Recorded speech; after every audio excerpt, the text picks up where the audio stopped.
আসসালামু আলাইকুম dear students. আজকে আমরা আলোচনা করব স্ট্যাটিস্টিক্যাল মেকানিক্সের গুরুত্বপূর্ণ topic, elementary topic, phase point এবং ফেজ সেল নিয়ে।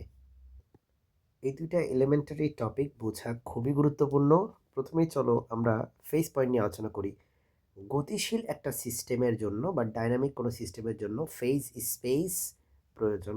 আমরা জানি যে ফেজ স্পেস হচ্ছে 6 ডাইমেনশনাল একটা স্পেস, যেখানে 3টা ডাইমেনশন হচ্ছে তোমার কোঅর্ডিনেট হচ্ছে পজিশনের জন্য। সো একটা হচ্ছে ডিএক্স, ডিওয়াই, ডিজেড। এটা হচ্ছে আমরা ভলিউম পাই এখান থেকে, পজিশন স্পেসের থেকে। আর মোমেন্টাম স্পেস থেকে পাই হচ্ছে পিএক্স, ডিপিএক্স, ডিপিওয়াই, ডিপিজেড, এই তিনটা পাই। সো এই যে এটা পাই, এটা হচ্ছে মোমেন্টাম স্পেস থেকে পাই। তাহলে পজিশন স্পেস আর মোমেন্টাম স্পেস এই দুইটা মিলে আমাদের হয় হচ্ছে ফেজ স্পেস। যখন তুমি শুধু পজিশন স্পেস নিয়ে কথা বলবা, তার মানে তুমি সিস্টেমটাকে একটা স্ট্যাটিক সিস্টেম হিসেবে ধরতেছো। আর যখন তুমি পজিশন স্পেসের সাথে যখন তুমি মোমেন্টাম স্পেসকে অ্যাড করবা, তার মানে তুমি এটা ইকুয়াল টু একটা ফেজ স্পেসকে বোঝাচ্ছ। তার মানে কণাটার পজিশনটাই শুধু ইম্পর্টেন্ট না, সাথে তার মোমেন্টামও ইম্পর্টেন্ট নিশ্চয়ই। তার মানে সে কণাটা মুভমেন্ট করতেছে, আর মুভমেন্ট করলে সেইখানে ফেজ স্পেস দরকার হয়, কারণ ফেজ স্পেস যে কোনো ডাইনামিক সিস্টেমের জন্য। এখন ফেজ পয়েন্ট বলতে কি বোঝায়? ফেজ স্পেসে কোনো কণার তাৎক্ষণিক অবস্থা বা ইনস্ট্যান্টেনিয়াস স্টেট প্রকাশকারী বিন্দুকে ফেজ পয়েন্ট বলা হয়। সময়ের পরিবর্তনের সাথে সাথে ফেজ পয়েন্টটি ফেজ স্পেসে স্থান পরিবর্তন করে।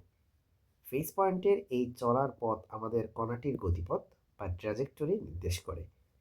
তার মানে একটা ফেজ স্পেসের মধ্যে ফেজ পয়েন্ট যেভাবে যেভাবে মুভ করতেছে, ধরো এই মুভমেন্টটা যদি আমরা ট্র্যাক করি, তাহলে কিন্তু এই কণাটা যে একই পথে মুভ করতেছে সেটা বোঝায় আসলে। ঠিক আছে? সো ফেজ পয়েন্ট আশা করি এখান থেকে বুঝতে পারবা। এখান থেকে ডেফিনিশন দেখে নিবে, বা ব্যাখ্যামূলক যদি প্রশ্ন আসে, ছোট প্রশ্ন, এখান থেকে লেখা যাবে। এবার হচ্ছে ফেজ সেল। ফেজ সেল হচ্ছে ত্রিমাত্রিক স্থানে ডিএক্স, ডিওয়াই, ডিজেড রাশিটিকে বলা হয় আয়তনের উপাদান। একইভাবে ফেজ স্পেসে আমরা জানি যে একটা ত্রিমাত্রিক স্থানকে যদি আয়তন বলে, ক্ষুদ্র আয়তন, ডিফারেনশিয়াল এলিমেন্ট, তাহলে ডিএক্স, ডিওয়াই, ডিজেডকে গুণ করতে হয়। আর ফেজ স্পেসের বেলায় কাকে কাকে গুণ করতে হয়?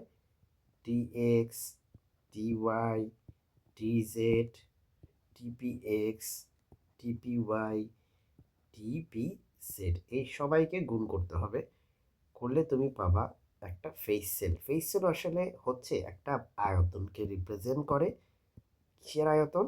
ক্ষুদ্র আয়তন বা ক্ষুদ্রতম আয়তনকে রিপ্রেজেন্ট করে ফেজ স্পেসে। মানে ফেজ স্পেসের অতি ক্ষুদ্র একটা আয়তনকে রিপ্রেজেন্ট করে হচ্ছে ফেজ সেল। তার মানে তুমি যদি বলো ফেজ সেল কি, ফেজ সেল হচ্ছে differential volume in phase space, বা অতিশয় ক্ষুদ্র আয়তন ফেজ স্পেসের মধ্যে। যেটার আয়তন বের করার সূত্র হচ্ছে এটা।